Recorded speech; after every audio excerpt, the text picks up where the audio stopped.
The first time the truth brushed past me, it felt like a chill that didn't belong to the weather. My name is Laura Whitman, and for 6 years I believed I was a widow. 6 years of learning how to breathe again. 6 years of mailing a check every month to people who barely looked me in the eye. 6 years of telling my son his father loved him, even from wherever he was now.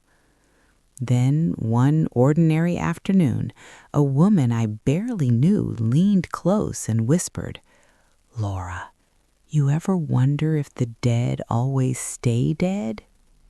I laughed it off. I had groceries melting in the trunk and a kid waiting at school. Life doesn't pause for eerie comments. But that night, lying in bed, her words crept back like a soft knock you can't ignore. I stared at the ceiling and counted the cracks. My husband, Evan, had died in a construction accident in another state. Closed casket, quick cremation, ashes shipped home. That was the story, the only story. Every month since, I sent $250 to his parents.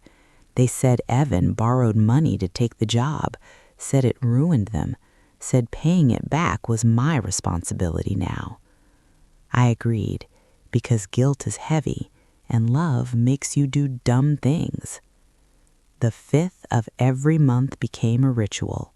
Write the check, drive across town, walk up 3 flights, hand it over, leave.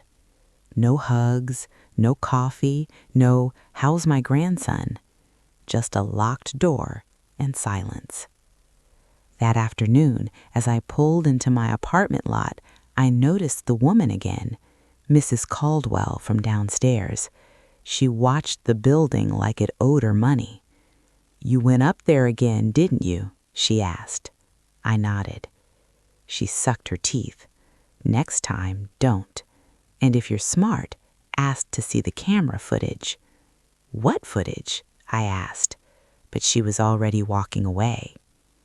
That night, I barely slept, because somewhere deep in my chest, something old and buried shifted, and I didn't know yet that everything I thought I had survived, I was about to live through again. 6 years earlier, my life cracked open on a Tuesday morning. The call came while Evan was already gone for work, gone for months actually. North job, better pay, temporary sacrifice. That's what we told ourselves. A man with a calm voice said there'd been an accident, said they did everything they could, said they were sorry. I remember sliding down the kitchen cabinets until I hit the floor. I remember my son, Noah, tugging on my sleeve, asking why I was crying. Evan's parents arrived 2 days later. Black clothes, red eyes, loud grief. They handled everything fast. Too fast, I realize now. The urn arrived sealed. The paperwork was thin. The explanation thinner. At the funeral, his mother gripped my arm and said, "He did this for you, for the family. Now we're ruined." A week later, she laid it out plainly. Evan borrowed their savings. He died. The money was gone. I needed to make it right. I was 29, working 2 jobs, raising a 4-year-old alone. I said yes, not because I had to, because I loved the man I thought Evan was. 6 years later, standing in my tiny kitchen, I pulled out my old notebook. Every payment carefully logged, every sacrifice measured. I had paid nearly $18,000, and suddenly it didn't feel like grief anymore. It felt like something else, like I'd been kept busy on purpose. The building where Evan's parents lived always smelled like old paint and boiled coffee. 3 flights, no elevator. Their door always chained. I knocked. His mother opened it just enough to see me. "You're late," she said. I'm not, I replied quietly, handing her the envelope. She didn't count it, didn't thank me, just tucked it away like muscle memory. "How's Noah?" she asked, already glancing down the hall. "He misses you," I said. "He asks why you don't let him stay." Her mouth tightened. Kids are loud. The door shut. That was it. I stood there longer than I should have, listening. No TV, no radio, nothing. Just silence. That night, Mrs. Caldwell caught me again by the mailboxes. "You ever hear footsteps upstairs late?" she asked. I froze. "No." She leaned in. "Funny. I do. Same limp, same time. Always after you visit." My heart thumped. "Don't scare yourself," I said, but I was already scared. I called my cousin Ben the next morning, tech guy, curious, discreet. "Hypothetically," I said, "if someone wanted building security footage." He didn't ask questions, just sighed. "Send me the address." 2 days later, we sat in his car, laptop balanced between us. The hallway camera flickered to life. 1:47 a.m. A man climbed the stairs, hat low, mask on. Then the limp. My stomach dropped. He unlocked the door like it was his. The video didn't start with anything dramatic. That's what scared me the most. Just an empty stairwell, flickering fluorescent light, the kind of place you forget the moment you leave it. Then adjusted the laptop brightness and leaned back. "This camera only records when there's movement," he said, "so whatever shows up here, it matters." The timestamp glowed in the corner. 1:46 a.m. I held my breath without realizing it. For a few seconds, nothing happened. The stairwell sat still, quiet, almost peaceful. I almost laughed at myself for expecting something, for letting a stranger's words crawl into my head. Then a shadow entered the frame. Slowly, one step at a time. A man appeared at the bottom of the stairs, wearing a loose jacket, a baseball cap pulled low, and a face mask that covered most of his features. Nothing unusual. In a city like ours, people dressed like that all the time. But my heart started pounding anyway. He took another step, and another. Then I saw it. The hesitation. His right foot landed clean, confident, normal. But the left dragged just slightly behind, like it needed a second to catch up. A tiny pause. Almost nothing. Almost. My stomach dropped so fast I thought I might throw up right there in the car. "Pause it," I whispered, then froze the frame. "You okay?" I didn't answer, because I wasn't watching a stranger anymore. I was watching memory. Evan had walked like that ever since the motorcycle accident. He never complained, never used a cane, but when he was tired, or when he thought no one was looking, that limp showed itself. Subtle, familiar, intimate. I leaned closer to the screen. The man adjusted his jacket. His left shoulder dipped slightly as he shifted his weight. The movement was automatic, unconscious, exactly like Evan used to do when his ankle acted up. "No," I whispered. "No, no, no." Then rewound the clip and played it again, slower this time. Step, pause, drag, recover. My hands started shaking. "Laura," Ben said gently, "do you know this guy?" Tears blurred the screen. I wiped them away angrily like they didn't have permission to exist yet. "I buried my husband," I said. "I watched them lower the urn into the ground." The man reached the top of the stairs. Apartment door in frame now. He didn't knock, didn't hesitate. He reached into his pocket and pulled out a set of keys. My chest tightened so hard it hurt. He selected one without looking, unlocked the door, and stepped inside like he belonged there. The door closed behind him. The screen went still. No movement, no sound, just a frozen hallway and a timestamp ticking forward like nothing had happened.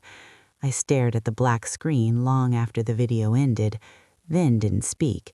He didn't need to. The truth had already landed. Heavy, violent, impossible to ignore. "That's not possible," I finally said, my voice hollow.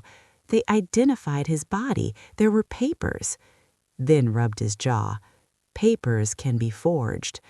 I shook my head slowly. No. He wouldn't do that.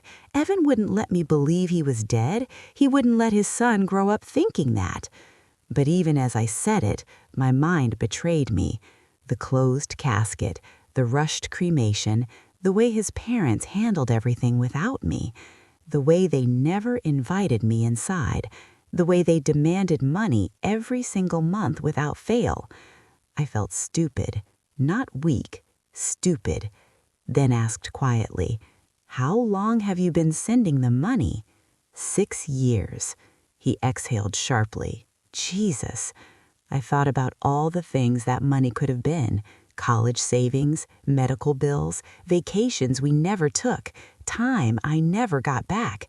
Instead, it had funded silence. I said, "Play the next clip." Then hesitated. "Laura, play it." Same man, same limp, same time, different night.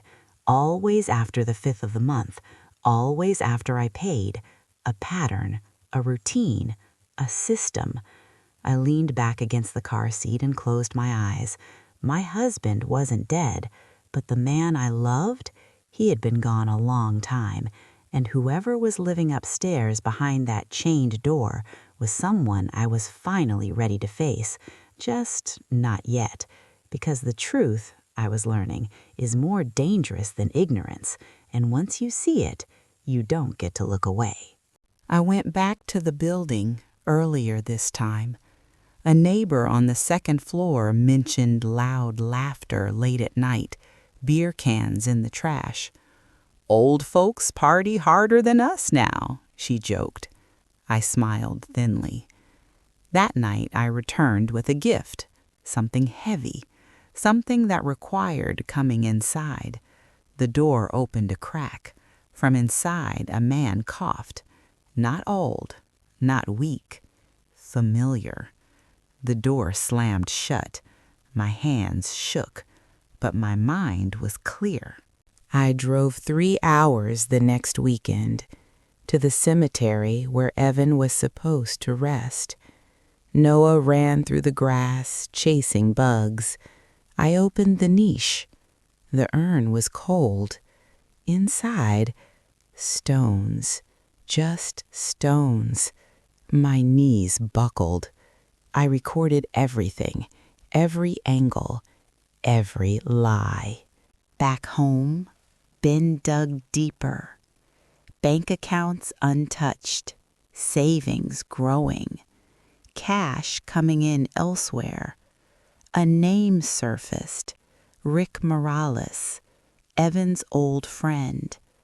Photos online, parties, expensive watch. Evan's watch, the same scratch on the band. Ben tracked Rick to an industrial area across state lines, abandoned warehouse, night visits, supplies. We waited, and then I saw him. Alive, thinner, dirtier, still Evan. I recorded everything. His voice, his confession, laughing about me, about Noah. "He'll be fine," Evan said. "Kids bounce back." Something inside me snapped, but I stayed quiet, because truth is louder when it's calm. I didn't confront him. I went to the police. The footage, The recordings, the urn, fraud, identity deception, financial abuse. They moved fast, very fast. Evan didn't look at me when they arrested him. His mother screamed. His father cried. I felt empty, not relief, just stillness. The house felt different once the truth settled. Not lighter, not happier, just quieter. For the first few nights after everything came out, I couldn't sleep, not because I was scared, but because my body didn't know how to rest without carrying a secret. For years, tension had lived inside me like background noise. Now it was gone, and the silence felt unfamiliar. Noah slept curled up on his side, clutching the corner of his blanket like always. I watched his chest rise and fall and wondered how many nights I had whispered lies into the dark, telling him his father was watching over him. I didn't feel guilty for lying. I had done the best I could with the truth I was given. The legal process moved fast once it started, faster than grief ever did. Paperwork, statements, interviews. I answered everything calmly, like I was talking about someone else's life. Maybe part of me still was. Evan didn't ask to see Noah. That hurt more than the arrest. His parents avoided my eyes in the hallway outside the courtroom. When the judge read the sentence, his mother cried loudly, the way she always did when the spotlight was on her. But there was no apology, no acknowledgement, just tears that felt more like self-pity than regret. When it was over, I walked outside alone. The sun was out. People passed by holding coffee cups, talking about dinner plans, complaining about traffic. Life didn't pause for justice. It just kept moving. I stood there for a moment, breathing it in. 6 years of my life had been shaped around a lie. Every decision, every missed vacation, every double shift, every maybe next time for Noah had been built on false ground. And yet, I was still standing. The money came back months later. Not all at once, but enough. Enough to breathe again. Enough to stop counting every grocery item in my head. I didn't feel victorious. I felt tired. Healing, I learned, doesn't arrive with fireworks. It shows up quietly, disguised as normal days. One afternoon, Noah climbed into the passenger seat after school and said, "Mom, do you think people can change?" I gripped the steering wheel a little tighter. "Some people can," I said carefully, "but not everyone wants to." He nodded, like he understood more than a child should. That night, we ordered takeout and ate on the floor. We laughed at nothing. It felt good, real, ours. For the first time in a long while, I didn't feel like I was surviving. I felt like I was beginning. I used to think strength was loud. I thought it meant fighting, proving, confronting, demanding answers. Now I know better. Strength is waking up and choosing peace when chaos once felt familiar. A year passed. I moved us to a smaller place with more light. Nothing fancy, just windows that let the sun in and walls that didn't hold memories I wanted to forget. I donated the old furniture, kept only what felt clean. Noah grew taller, louder, happier. He stopped asking about his father. I didn't push. Some doors are better left closed until the person opening them is ready. Sometimes, late at night, I still thought about Evan. Not the man he became, but the man I believed he was. The one who laughed too loud at bad jokes. The one who danced terribly in the kitchen. The one I loved. That version of him felt like a ghost. Not haunting, just distant. And I let him stay there. People asked me how I did it, how I stayed calm, how I didn't fall apart. The truth? I did fall apart, just not all at once. I fell apart in grocery store aisles, in quiet showers, in the space between waking and sleeping. But I put myself back together slowly, intentionally, without an audience. I learned that closure doesn't come from confronting someone who hurt you. It comes from deciding they don't get to hurt you anymore. One morning, I stood by the window with my coffee and watched Noah walk to the bus. He turned around and waved like he always did. I waved back. And in that small, ordinary moment, something clicked. This was the life I had fought for. Not revenge, not explanations, not even justice. Just peace. If there's a lesson in my story, it isn't about betrayal or lies or even survival. It's this. Sometimes the bravest thing you can do is stop paying the price for someone else's choices. Sometimes walking away is the victory. And sometimes the strongest ending is a quiet one. If this story stayed with you, if any part of it felt familiar, please know you're not alone. Take a second to like this video so more people who need stories like this can find them. Subscribe to the channel for weekly real-life inspired stories about truth, survival, and quiet strength. And if you feel safe, share your thoughts in the comments. Your voice matters more than you think. Stories like this don't end when the video stops. If you believe stories can protect, awaken, and heal, subscribe now and turn on notifications so you never miss the next chapter. Every subscribe helps this channel keep telling the stories others are afraid to tell. Have you ever been made to doubt your own memory or seen someone else go through it? Did you see the warning signs before the truth came out? I read every comment.